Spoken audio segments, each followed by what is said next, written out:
Actually, the kayaker had this electromagnetic shark repellent device, Nice. which exists, and I'm going to just wear around, Oh, just walking around town. No, I'm not swimming. I still will not risk it. But are you afraid of land sharks? yeah, of course, yeah. Okay.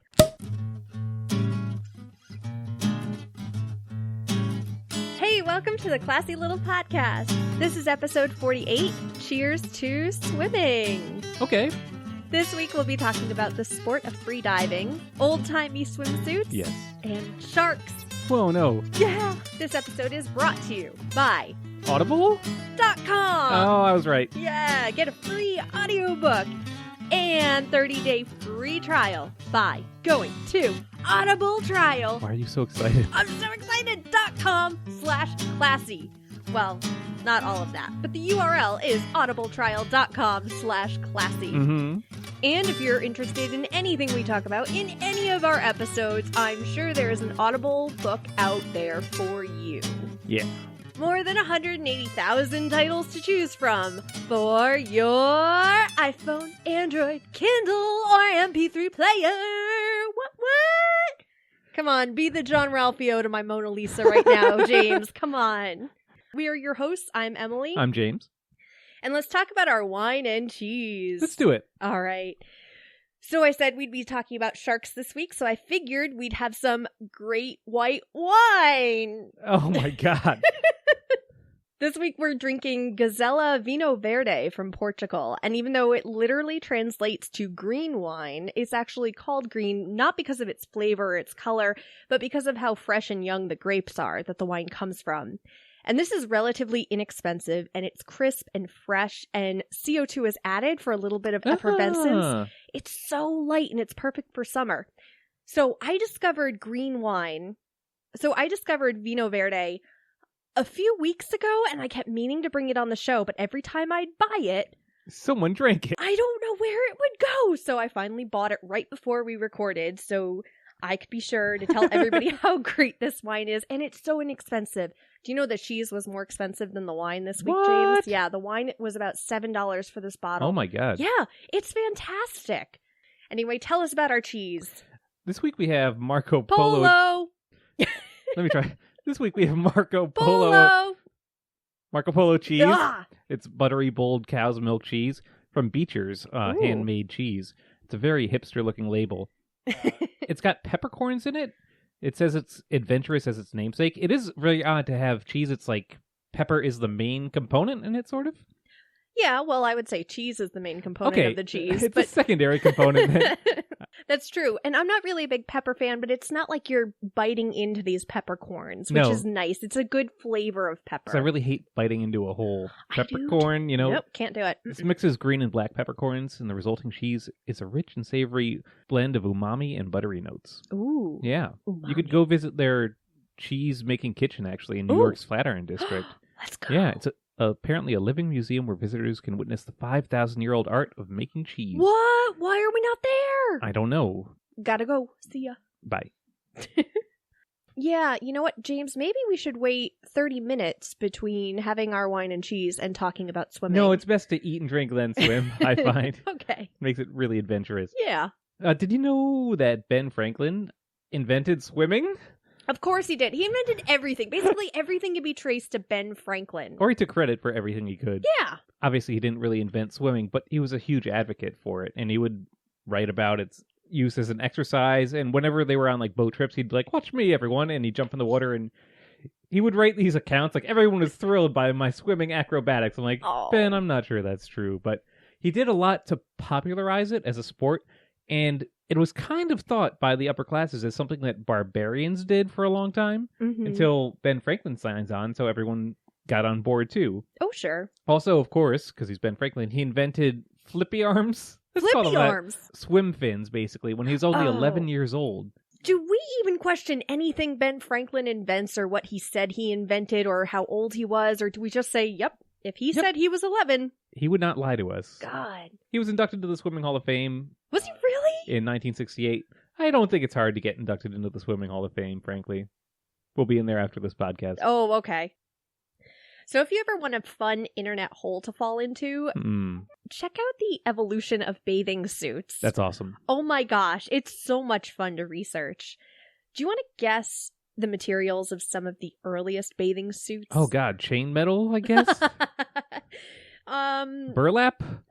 Wool and flannel. Oh, yeah. boy. So you can imagine it's pretty much similar to chainmail, as in it'll get wet and you'll just sink to the yeah. pretty much. But because of modesty and the fashion of staying nice and pale. Of course, not only are they terribly uncomfortable fabrics and heavy, they're also covering your entire body like a burqa. Yep. In the 18th century, women wore full-length gowns with long sleeves and large hats to protect themselves from the sun because it was considered so lower class if you had a tan. Which really? Yes, which look, I'm not saying I want to go back to that time, but me and my pasty self kind of wishes it was still the fashion. I'm just saying. Mm-hmm. I'm sorry, I'm not pasty. I'm fair-skinned. Well, now we've learned that like the sun is terrible and never get in it or it will kill you immediately. Immediately, right away. Also, because of modesty, weights were sewn into the bottom hems of these... what? Weights were sewn... Yeah, I thought you said weights. Yep, they were sewn into the bottom hems of these dresses to keep them from floating up. And oh God my forbid God. exposing... There's a scuba diver down there. Use your pantaloons. God forbid these dresses float up and expose your legs to anybody. Which, by the way, you're probably also wearing tights and pantalettes and bloomers. Like, oh God, and you probably wouldn't put your head under the water either, lest your hair get wet. Oh, goodness. In the Victorian era, when people would go to the beach, they had what was known as bathing houses. Oh, I've seen those. And these were little carriages brought out into the water by horses, and inside the carriage, the women would change out of their layers of petticoats and pantalettes and put on their swimming attire, which of course covered their legs and arms, and they would emerge, walk down the steps into the water, and then come back in to change. Oh my God. I mean, also because of modesty, a hood was later added so women didn't have to emerge from the water, possibly exposing the curves of her body as this swimwear clung to her. Christ. Yeah, the swimwear back then was basically modesty over form and function. In ancient Rome, though, women most likely swam and bathed either naked or in swimwear that resembled bikinis. Oh. And this was evidenced by a mosaic found in Rome dating to the 4th century. Jumping around in history a bit, in 1907, Australian Annette Kellerman, who was the first woman to swim the English Channel, she was arrested in Boston for daring to wear a form-fitting bathing suit. Really? Yeah. Arrested? It was actually very common for people to be arrested on the beach for wearing anything that wasn't covering or modest. But by the 1920s, the form-fitting one-piece bathing suit style we're mostly familiar with became the norm. That's right. Prohibition changed everything. So on July 5th, 1946, French designer Louis Réard introduced the bikini. And the bikini was named for the atomic bomb testing island of Bikini Atoll. That's right. Yep. Because Réard knew how explosive the bikini would be to swimwear. My God. That's not even a pun I came up with. I love this guy. That's amazing. And because of wartime rationing, bathing suits had already used less material anyway, but the bikini was so scandalous, Réard had to find someone willing to model it, and he went with Micheline Bernardini, an exotic dancer at the Casino de Paris. Wow. So because of headlines he knew the bikini would generate, he actually printed newspaper type across the fabric of the bikini. Like, he was all about the puns. Wow. I love him. He knew what he was doing. He really did. A competing bathing suit designer, Jacques Haim, had introduced a two-piece bathing suit earlier, and was still trying to capitalize it, being the world's smallest bathing suit. But Réard made the claim that in order for a bathing suit to truly be a bikini, it had to be small enough to fit through a wedding ring. I've heard that before. And the bikini was banned in most European and Mediterranean beaches, but Réard and the model, Bernardini, received so much fan mail about it that the bikini became an instant hit.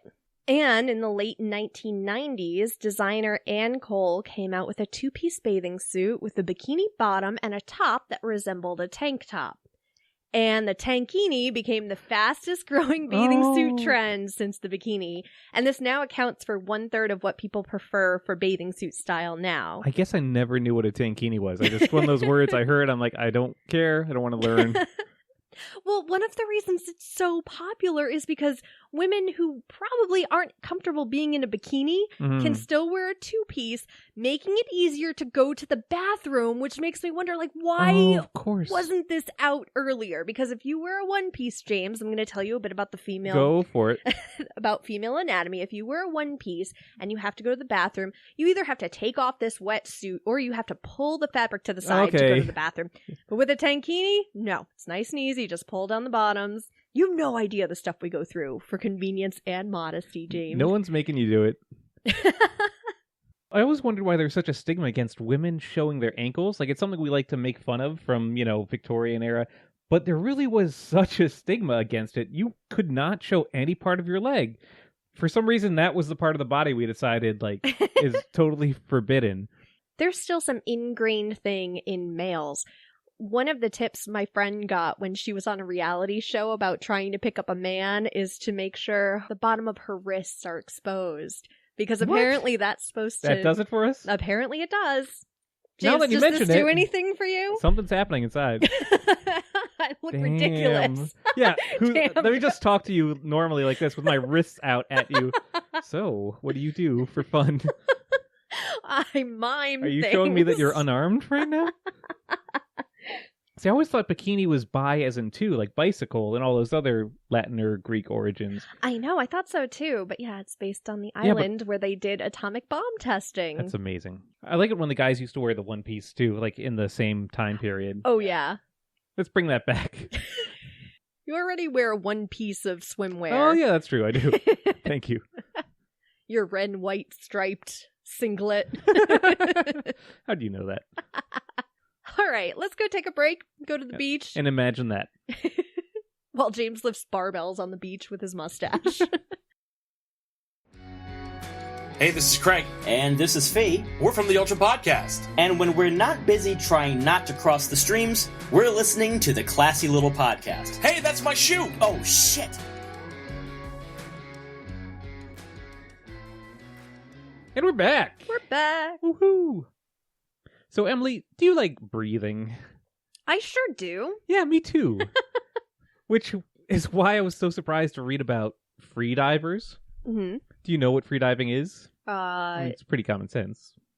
Oh, I was like, is it like Freemasons where it's a private Yeah, thing? it's a secret society. Actually, it kind of is. Like, reading about it, there's this, like, deep rift between freedivers and scuba divers. Oh. Yeah, they're like those guys in their fucking bubbles. Yeah.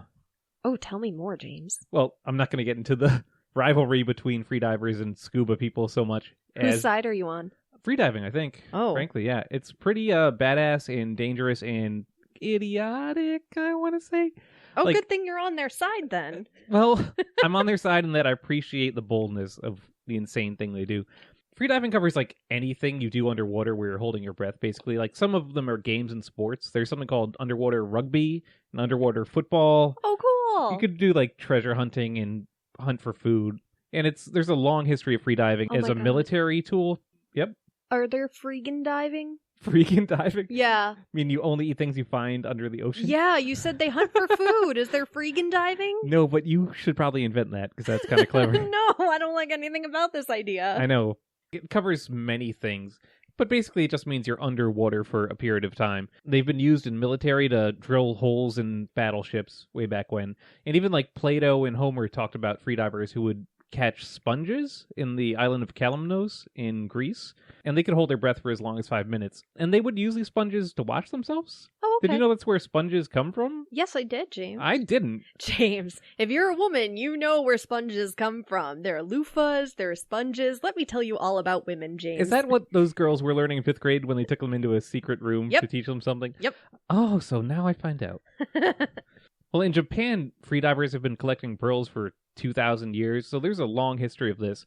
And as a sport, though, that's what I'm going to be talking about today. There are all these little subgenres for people either trying to hold their breath as long as possible, or sometimes they just go as deep as humanly possible on one breath and come back up. And there are all these different styles, like sometimes you hold a rope as you go down, sometimes there is no rope attached, and there are different records for each and different competitions for each.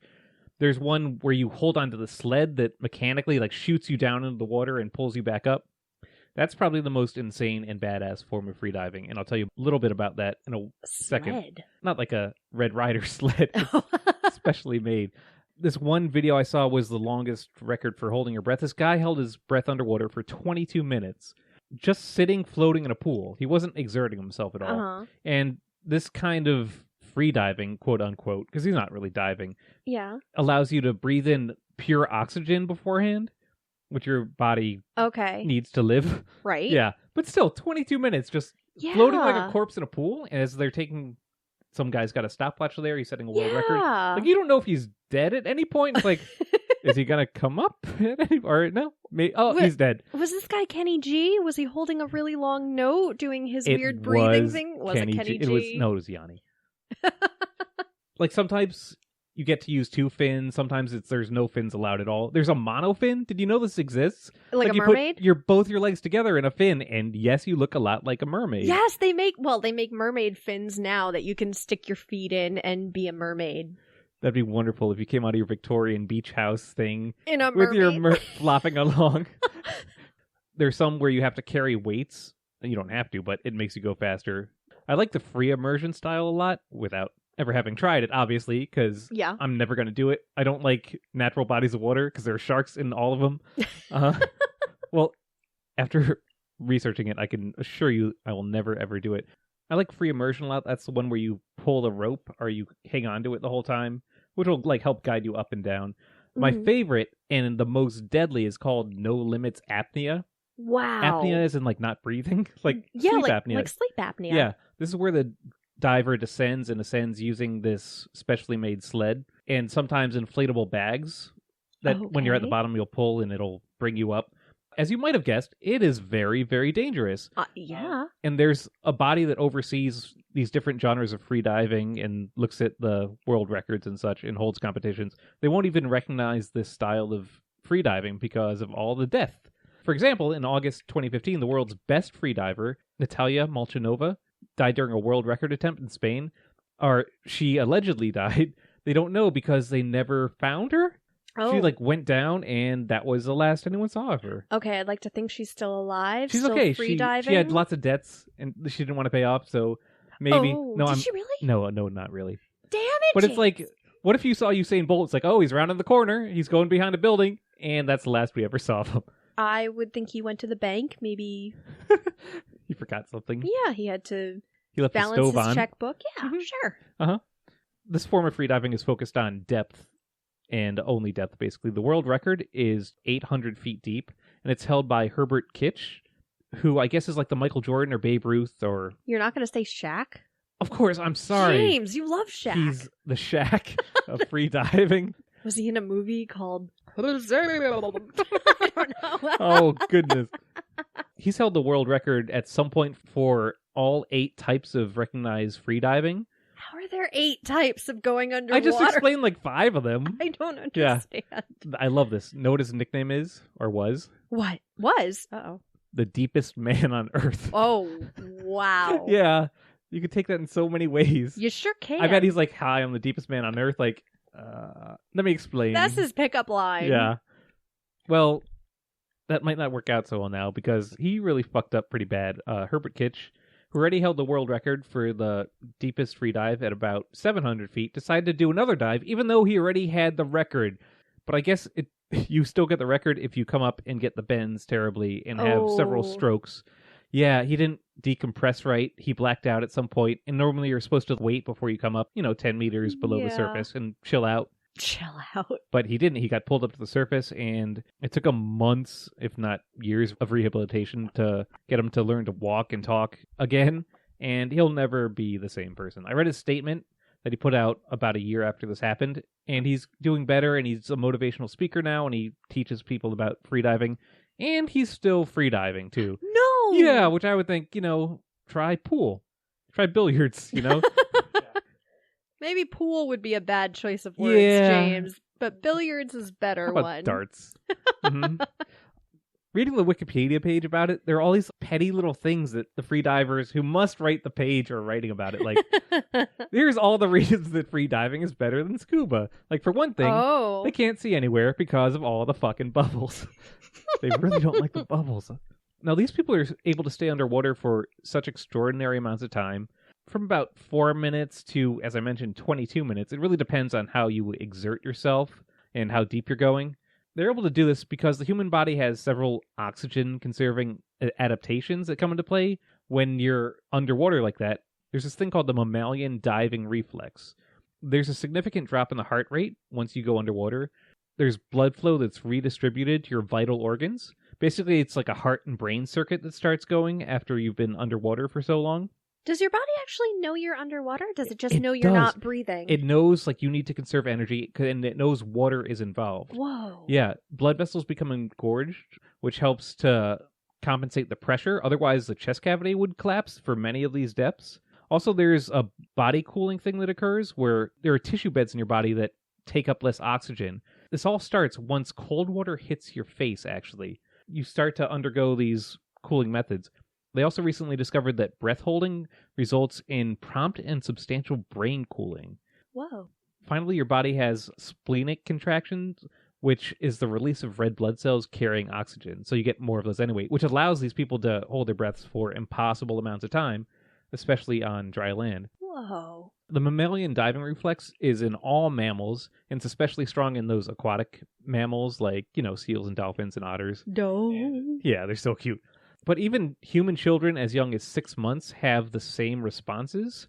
Yeah, actually, there is a trend among women giving birth. They do it in water. If you want your kid to grow up to be Michael Phelps, yeah.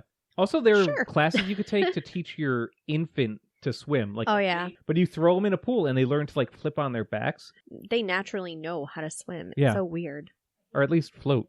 Only 30% of the U.S. population can swim. Only 30%? Yeah, that's the estimate. What? It's an astonishing low number, yeah. I'm surprised it's that low. Wow. Well, according to one website I found on a random corner of the internet, so it's gotta be true. Oh, boy. The crazy thing that I found about this is that upon contact with cold water, it has to be cold to your face, and it has to be your face, too. It doesn't apply to hands or legs or whatever.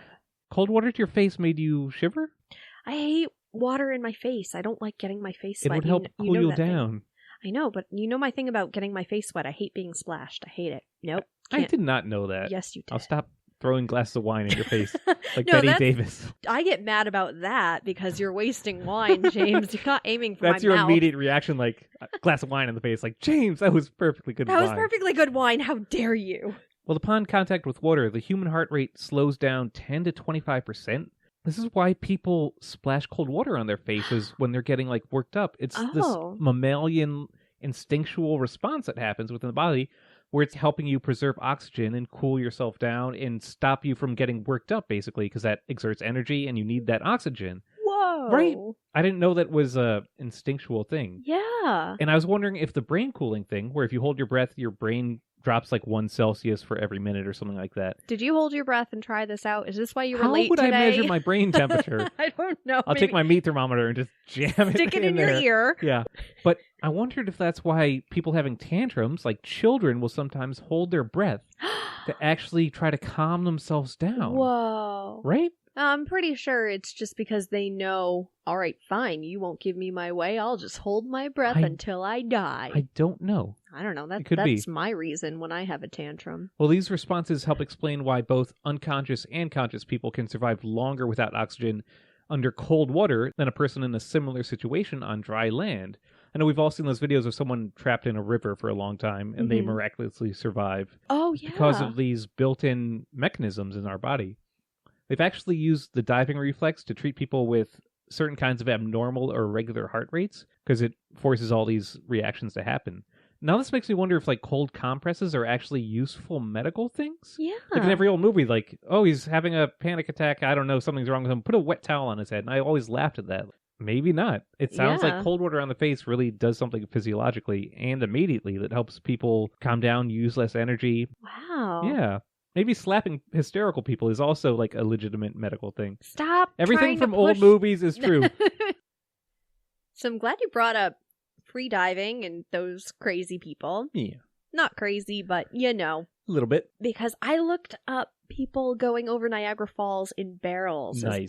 as part of my research. You're like, swimming? Who cares about swimming? Who Get in cares? a barrel and go over a waterfall. Exactly. Yeah. I just thought it was so cool because I used to watch cartoons, like older cartoons, because they would show Sure. the reruns of it, and then they would always show somebody or an animal going over Niagara Falls in a barrel, and I That's was like, right. well, how popular was this? And as of today, there have only been, I'm not saying only as in there should be more, but there have been 16 instances of 16 of people going over Niagara Falls with hopes to survive and become famous. With hopes. With hopes. In 1901, looking to gain fortune and fame, a 63-year-old music and dance teacher named Annie Edison Taylor decided to ride a barrel over Niagara Falls. She was the first. It was a woman. I'm so happy about this. Yeah. Because that would be my first idea to make some extra cash as well. Go over a waterfall in a barrel. You yeah. know what? Kind of strapped for cash. Let me go over a waterfall I do have in a barrel, though. Yeah. Hmm. So she outfitted a pickle barrel with some straps and cushions to help break her fall. Cushions. I know. And she had a small boat carry her and the barrel, which she named the Queen of the Mists, to the top of the falls and release it down the 180-foot drop. And she survived. Oh, I didn't see that coming. She survived, and she started touring with the Queen of the Mist, but she proved to have bad stage presence, and she was boring to listen to. Oh, no. So she had to start selling postcards of images of her going over the falls in a barrel, and she ended up dying penniless in 1921. Oh. But because of this, it started the bizarre craze of going down Niagara Falls in a barrel, which, by the way, is illegal, and anyone attempting it, you're going to get fined. Oh. And the fines keep increasing every time somebody does it. It's like, you know what? No, this $100 isn't going to cut it. It's now going to be $1,000. Now it's going to be $4,500. And according to a report from the Buffalo, New York Police Department, about 20 to 30 people per year attempt suicide by going down one of the 3 waterfalls on the Niagara River. How many? 20 to 30 people per year. Just jumping in the water and going down. They try to attempt suicide that way. Oh, God. Yeah, this isn't like a daredevil stunt. This is like, It's very sad. oh, a lot of people have died this way. Let's commit suicide. There's got to be a better way. There's got Yeah. to be a better way. But wait, there's more. Nope, there's not. So another daredevil who lived to tell about his trip over the falls was Bobby Leach, and he was a stunt performer with the Barnum and Bailey Circus, actually. Ah, Oh, look at that. man. If you like tales about the circus, you can listen to last week's episode. Cheers to the circus. What? So in 1911, he survived the plunge and was able to make a living touring to talk about the experience, with much better success than Taylor, because apparently he had more stage presence. She should have thought about that first. Like, I'm boring as shit. I'm sure she knew that. I'm sure friends were telling her, look, don't go over the falls in a barrel because you're kind of a boring person to listen to. I bet she still holds the record for most boring person to go over a waterfall in a barrel. Wow, James. They're usually pretty lively folks. You would think. Uh-huh. But going back to Bobby Leach, 15 years after surviving this trip down the falls, he ended up dying from complications after slipping on an orange peel. Sorry, what? Slipping on an orange stunt peel. man. I'm sorry, not to make light of death. No, let's make light of this one. But he survived going down Niagara Falls. But he slipped 15 years later on an orange peel. Not even like a classic banana peel. No. But an orange peel, and he died of complications from that. From orange peel slips? Yes. We're terrible people, James. Oh my God, you would laugh at it. Your friend would like fall on a peel and you'd be like, ah! And then he would just never get up. And that's how he died. No, he actually died because of gangrene related to the injuries from slipping on this orange peel. But the orange peel was basically the cause of his death. But he survived Niagara Falls, so good for him. God. One more story about Niagara Falls. The third person to attempt to go over it was Charles G. Stevens, and he was 58 and had 11 children. And of course, he was hoping to achieve fame and fortune to be able to support all of those kids. You should have thought about that first. Should have. Use a condom, folks. But Or else you're going over that waterfall. Oh, good Lord, James. He thought only attaching his arm to the barrel in a strap, he was going to make the trip safer. So when the barrel crashed and smashed apart, the only part of him they were able to find was His arm. his severed arm, which was identified because of the tattoos that he had. Maybe he just cut off his arm to run away from his 11 children. Well, don't cut off your arm to spite your wife. That's how the saying goes, right? Yeah, that's it.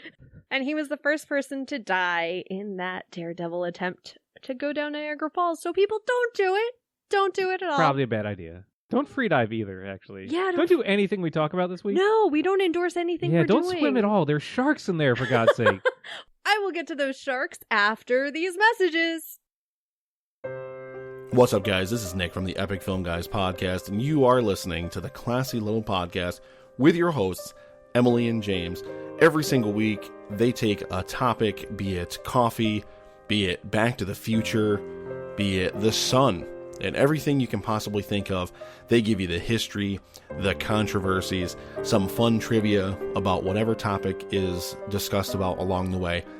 Absolutely wonderful show, and did I mention that they love to drink wine and eat cheese? That's really why I tune in every single week, is to find out what they're drinking. So listen to them every single week, and you can find them over on their website at classylittlepodcast.com, or of course, you can find them on iTunes. Now back to the show. Even when the composer wasn't that great, they were like no-namers, but they come up with these iconic themes, which even films you that are get in your complete, head. even films that are complete shit fests, like Garbage. Stallone's Judge Dredd, dun dun dun dun dun dun dun dun dun dun. Like that theme is so iconic, it sticks Don't right call in your that head. movie shit. We both know that's your favorite movie of all time. All right, It definitely is one of them. I will readily admit to that. a little bit. Let's put a little more lighthearted feel in this. retrospect. there, Judge Hershey? Waiting for backup.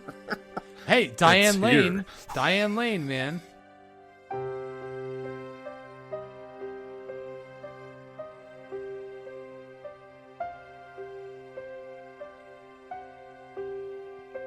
And we're back. Dun dun dun dun Oh, no. Stop dun it. dun No, dun no. dun dun dun dun dun dun. Terrifying. I know. Have you ever heard the myth that if a shark stops swimming, it'll sink and drown? I have. It's false. Oh, is it? Yeah, don't worry. Why So are they- you sad? No, we don't want to kill sharks. I want them at work doing You- shark things, not sitting there plotting. This actually came from scientists observing sharks who would take in water through its mouth and it would filter out the oxygen to use for breathing. Okay. And this is called ram ventilation. Sorry, it's called... Ram ventilation, as Okay. in like that type of mountain goat. Oh! And then ventilation. ventilation. Okay. As in ventilation. I don't quite know how else to describe it. I got it now. But as it turns out, sharks don't have to be swimming all the time for this to happen. So one of the really cool things about sharks, I mean, we're recording this, I think, a week or two after Shark Week happened. I don't have cable, so I don't know, but I did see a lot of tweets about Shark Week. So I don't know if people are just talking about the girlfriend's period. It's my favorite or- euphemism for period by far ever. It's so strange. No, it's perfect. Or if they were actually talking about the Discovery Channel Shark Week. Nah. You don't know if they were... I You don't. overheard two people at Starbucks like, oh, Shark Week. It's Shark Like, Week. oh, I don't know yeah. if they were talking about their girlfriend's periods or if it was just a week of Shark sharks. themed TV shows. Yeah. But the skin of a shark is covered in little plates called denticles, which is so cool. Denticles? Denticles, Hmm. yeah. And they attach directly to the muscles of a shark because sharks don't have bones. They're actually made up of cartilage I knew that. and muscles. James, I'm so happy for all you know. I know. feel like I should give you a Anything sticker. you say that I know, I'm going to say it out loud. So this mosaic of plates are incredibly rough to the touch, and the shark skin has been used as sandpaper, actually. Oh. But the physics of these dentricles help propel them through the water faster and use less muscle energy. Okay, there's like drag involved. Yes, exactly. It Hmm. reduces the drag. Wow, that was actually my next sentence, was these scales also reduce drag. Hey! James, are you reading my notes? No, I'm not looking over at your paper.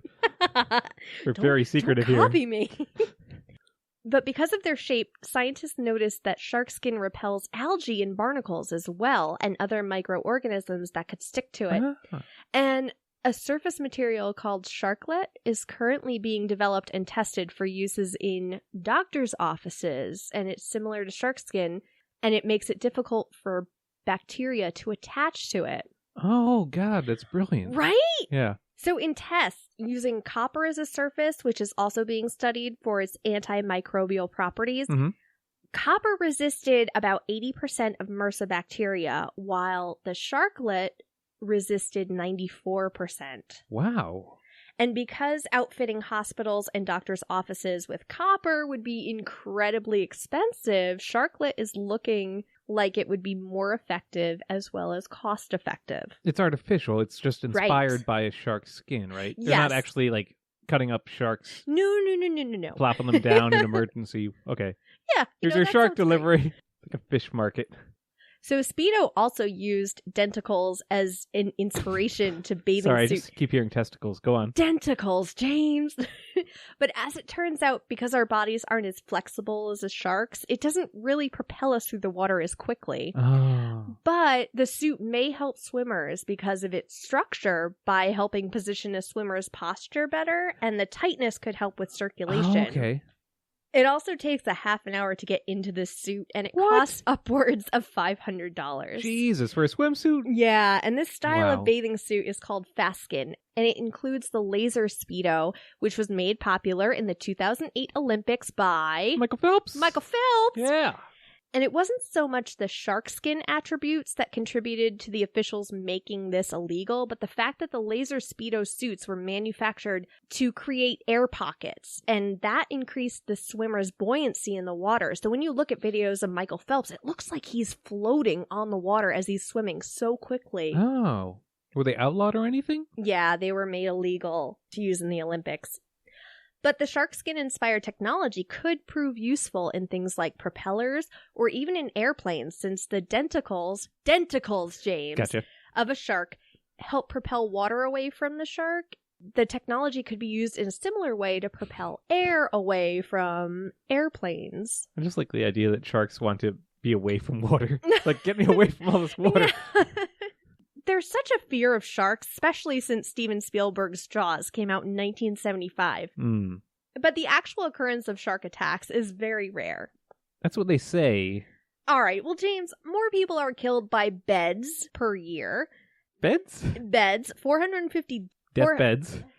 on average.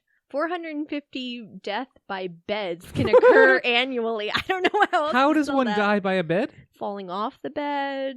Okay, bunk beds are killers for sure. Oh, they sure are. Uh-huh. Deaths from vending machines are more common than shark attacks. And in 2015, more people died from taking selfies than by shark attacks. That's about right. I don't mourn those deaths.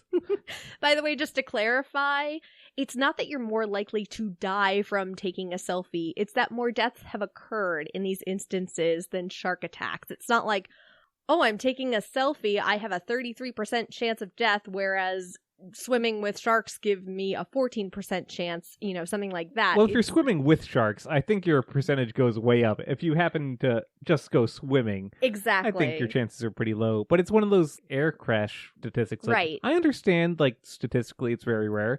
But if it did happen, it's It would the most worst likely because- possible thing to ever happen to anyone. If it did happen, it would most likely because you were flying in an airplane as opposed to if you were on the ground. Sorry, I'm having an idea for a movie now about sharks and planes. Sharks on a plane? Yeah. Oh, can we get Samuel L. Jackson Of involved? course we Yeah, can. Okay. So we've talked about some real badass, inspiring people in the course of 48 episodes of this podcast, have we not? Yeah, we sure have. Yeah, Teddy Roosevelt always comes to mind. I was going to first. say, I'm like, I know you're thinking of Teddy Roosevelt or Shaq right now. Usually I'm not thinking sure. about both, yeah, or some amalgamation of the two. Researching this particular episode, I came upon an incredible, badass, inspiring woman by the name of Diana Nyad. Yeah. Does that ring a bell at all? Because you might have heard her on All Things Considered or CBS Sunday Morning. Oh, that would mean or- I would listen to the more mainstream podcast, but I don't, James. I listen to the podcasts you've never heard of, probably. Hashtag Modern Family, yo. Well, CBS Sunday Morning is a TV show, but I appreciate your sentiment. Oh, watching TV? Oh, God, I don't do that anymore. You're the worst. Diana Nyad is an author and journalist and motivational speaker, and most importantly, she's a long-distance swimmer. But she doesn't just comment on NPR and those TV shows. She's like a sports journalist at the same time. In 1975, she got some attention for swimming around the island of Manhattan, which is about 28 miles. And in 1979, she swam from the Bahamas to Florida, which is about 102 miles. Wow. As a point of reference, the longest swim without fins ever is about 140 miles. So she's pretty much incredible. Sharks can swim farther than that. I'm just saying. Sharks. She's no shark.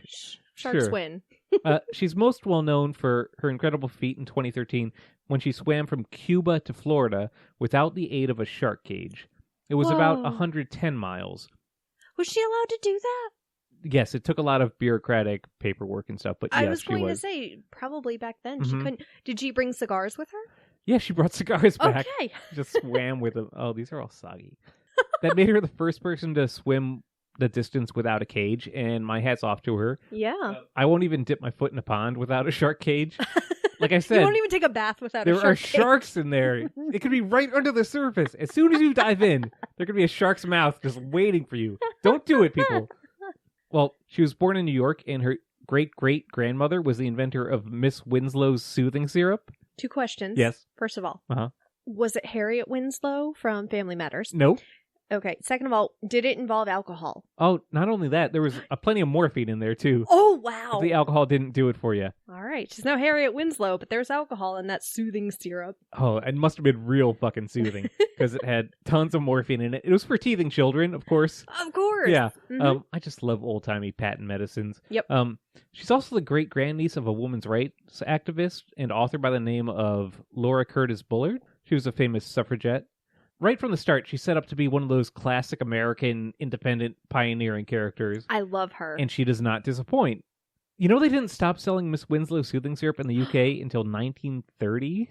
It's Oh. even featured in a Woody Guthrie song. Oh. But I digress. She started swimming after moving to Fort Lauderdale, and she trained under the tutelage of Olympian and Hall of Famer Jack Nelson, who molested her. Sorry. She brings it up a lot because apparently it's one of the things that drove her to her incredible success and triumph later in her life. And hopefully swimming away from him. Yeah, exactly. She went to Emory University until she was expelled after jumping out of a 4th floor dormitory with a parachute. Wow. Pretty cool. She went on to Lake Forest and met a better non-molesty swimming coach who got her into long-distance swimming, and she was immediately great at it. Now she runs a business and speaks motivationally. She did a really good TED Talk about her swimming. I encourage everyone to listen to it.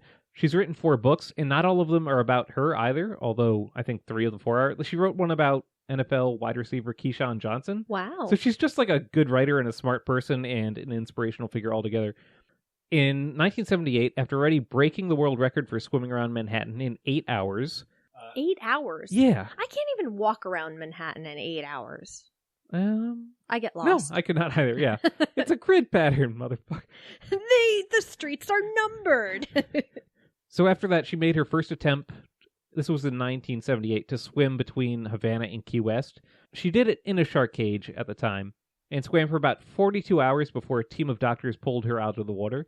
This wasn't because she couldn't keep going or anything, but the weather just kicked up so badly that it was throwing her into the shark cage. But she did go about 76 miles that day. Or those days. I think it took more than one. In 1979, on her 30th birthday, she set a world record by swimming 102 miles from the Bahamas to Florida without a shark cage. That was 27 hours right there. Wow. Yeah. Here's the thing. In 2010, at 60 years old, her mother died. Her mother was 82, and she starts thinking about her legacy and how much time she has left on this earth. She felt bad about ever doubting herself or wasting any time focusing on negative things. And she's like, well, what am I going to do with my time? And she's like, well, I haven't touched the water in 30 years. I haven't swam at all. I think I'll swim from Cuba to the U.S. 60 years old. She said she was doing it or trying to succeed because she'd like to prove to other people over 60 years old that it's never too late to start your dreams. Hell yeah. Right? You could either go over Niagara Falls in a barrel, or you Or could you can swim. From Cuba to Florida. Oh my god. I wonder which 60 one's is the new harder. 20. Okay. So she trained and waited for the right weather conditions, and on August 7th, 2011, all the elements aligned, and she stepped off the shore in Havana with a guide boat and a kayaker. Actually, the kayaker had this electromagnetic shark repellent device, Nice. which exists, and I'm going to just wear around, oh, just walking around town. No, I'm not swimming. I still will not risk it. But Are you afraid of land sharks? yeah, of course. Yeah. Okay. On this attempt, she stopped after about 29 miles because of wind currents that were pushing her off course. The next month, she tried again, but this time she stopped after 41 hours, or 67 miles, because of jellyfish and Portuguese man-of-war stings, Fair enough. which caused her some breathing troubles. My husband Mark is deathly afraid of jellyfish. Yeah. Jellyfish, but not sharks. Yeah, no, he's more afraid of jellyfish. They're more common. Of course, yeah. Yeah. A year later, in August, she made her fourth attempt. This is counting that attempt she made back in 1979. But because of storms and jellyfish again, she had to pull out of the water. Fucking jellyfish. It's not just a matter of like physical stamina or water too. In pursuits like this, it's really mental stability and fortitude. She's fighting through incredible exhaustion, Mhm. dehydration, hypothermia. Oh, wow. It's the hell of a thing to have both at the same time. Yeah. And hallucinations. She said she had very vivid Wizard of Oz, Yellow Brick Road hallucinations. I don't know what those are exactly, but imagine in the water in the dead of night, just like paddling away forever. All right, now let's just go back Okay. and think about her great-grandmother Yeah. and the tonic that she made. If only she had some soothing syrup. Exactly. Those hallucinations would either be more vivid or Hilarious. hilarious. Yeah. Exactly. That isn't to mention, like, besides hypothermia, dehydration. Oh, also you start vomiting a lot. Like, if you're swimming in open water, throwing up becomes a very regular thing. You're just like, oh, paddle, paddle, paddle, vomit. Oh my The body does not like being in salt water at all. Oh. So while she's making all these attempts, swimming for days at a time, she's still kicking ass and going pretty far until the last attempt. Box jellyfish, which are not common to those waters, comes up. It's the most venomous animal in the ocean. It's a killer, and bam, it gets her on the arm. Oh no. To this day, she has a scar. She'll show you Whoa. proudly. It has hundreds of thousands of microscopic poisonous barbs in its arm. I'm sorry, in its tentacle. And she thought someone had thrown boiling oil on her, basically, so she's like screaming for Wow. help. The neurotoxins start to paralyze her and make it so she can't breathe. She's still struggling along, swimming. Someone from the boat that accompanies her jumped in to help her, and this guy is like 6'5" and 250 pounds and a tough marine type guy. He gets stung and he has to go back on the boat. He thinks he's dying. The medics have to help him. Oh. While she's still in the water, swimming. She does not get out of the water. Wow. The medics came eventually and tended to her while she continued to swim. That is until she was stung again the next morning by another box jellyfish. Again, the most venomous animal. And then she's like, all right, you know what? I did it once. Fuck this. Like, if you get stung by a box jellyfish, you may very well die. It's a deadly animal, and she just swam through it. Good lord. Whenever you think about, like, oh, this drive to work is so bad, how about you stop being a giant pussy and be more like Diana Nyad? I was stung when I went down to Mexico Oh. by a tiny little jellyfish. We didn't even see it, but I got stung on the outside of my thigh, Mhm. and I was like, this is the worst thing ever. This is the absolute worst thing ever. And I did the trick from Friends. Really? Yep. Who peed on you? Me. Oh, you should have gotten someone else to do it. Nope. It's funnier that way. James, would you have volunteered? Yeah, of course. Emily, I've been waiting so long for you to ask me to pee on you. This is a weird twist that this friendship has taken. Yep. All right. So that fourth attempt did not work out. Oh, but I thought she finally did it, right? She did. Okay. Not to ruin your story, but you said in the beginning that she did. She so... did. I was not lying, Okay. like I so often like to do to you. You sure do. On August 31st, 2013, at the age of 64, she gave it another shot. She had a bodysuit this time and a silicone mask Mm-hmm. to protect her from jellyfish stings. And after 53 hours in the water, 53 hours in the water. 53 hours. Think about that. Yeah. She stepped onto the shore of Key West, successful. And she was like, I'm retiring here in Florida, as people do. And not only is she the first person to do it, she's also a woman. I don't mean to make that sound like I'm insulting her. And also she's 64 fucking years old. Yeah. And also she did it many times, getting totally fucked up, hallucinating, getting Yeah. stung by jellyfish. I'm sure Paul McCartney did not take that into account when he sang When I'm Not 64. one mention of jellyfish No. anywhere in McCartney's canon. Absolutely amazing, incredible inspiration. But Oh no. in 2014, she competed on Dancing with the Stars and came in last place, invalidating all of her previous accomplishments. That did. What damn a loser. It, James. The end. Okay, no. Diana Nyad is an incredible inspiration. She's also an atheist and a lesbian, and that just makes her a little better in my book. All right, everyone. So that is our episode. Cheers to swimming. Thanks for listening. And we want to thank our wonderful Patreon supporters. Greg at Debt Shepherd Radio, Jason Bryant from Matt Talk Online, Nick from the Epic Film Guys, and Jim from the AverageGuy.tv. Woo! Thank you, guys. And if you would like to support us, you can go to classylittlepodcast.com/support to find out how you can become one of our wonderful Patreon supporters. Tell me if I'm wrong, but none of the Patreon supporters for the show have ever been attacked by sharks. Is that a coincidence? Oh, I see where you're going with this, James. Yeah, as far as we know. Just saying. Just saying, none of those poor people have ever been eaten. 100% of our Patreon supporters have never been attacked by sharks. I'm just saying. You can subscribe and find show notes and extras, and find us on social media, all from our website, classylittlepodcast.com. And thanks for listening. Cheers. Cheers.